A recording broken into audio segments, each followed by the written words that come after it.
there's aspects of it which are pretty nasty about its motivations.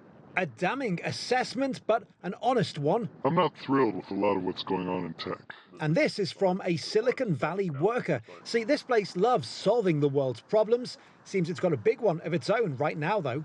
Does the tech industry have an image problem? Yes.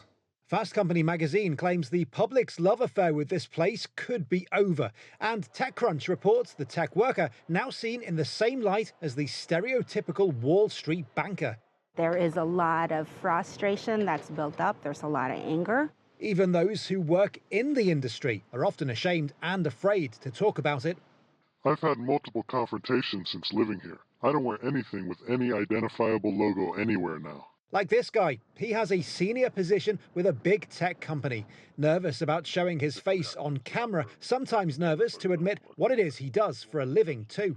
Let's say you meet somebody new outside the industry. They ask you inevitably, what do you do? What do you say to them?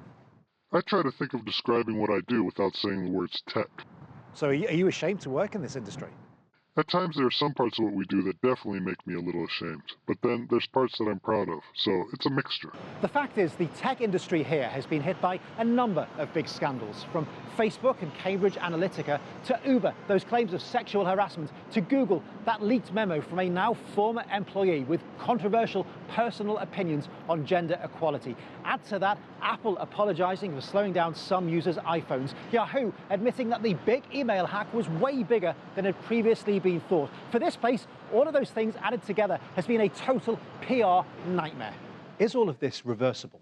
It definitely is, but for technology to build trust, they have to get proactive with how they address some of the policy issues that are creating all this confusion. We're in a place right now where innovation has been pushed aside by revenue growth. Pat's a tech entrepreneur.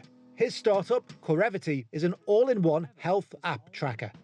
The concept, you give users an individual health score, kind of like a credit score. Here's his diagnosis. There was this underlying assumption for most people that Silicon Valley meant to do good, and money came with doing good. What's become very clear is that they want to do good, but not at the cost of losing money. Speaking of money, that is feeding into this because there is now so much wealth in the Bay Area that home prices have shot through the roof. For example, average rent for a one-bedroom apartment here in San Francisco, $3,300 a month. By some estimates, you've got to be earning at least $123,000 a year just to live comfortably, and many here are nowhere near that.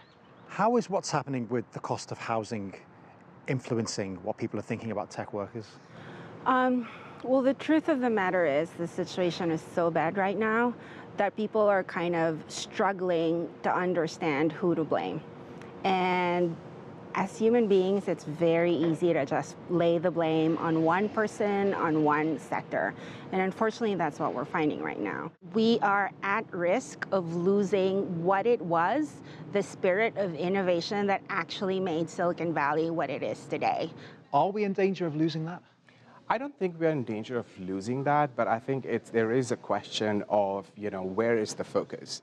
I think technology as an industry needs to take a step back and look at what is it that is causing this distrust. And it's been their reaction to issues rather than them being proactive about issues. And so, as the tech industry has grown, some have grown weary of it. But remember, this is a place where a simple idea can change the world. Changing how others see it, though, that is a job much closer to home.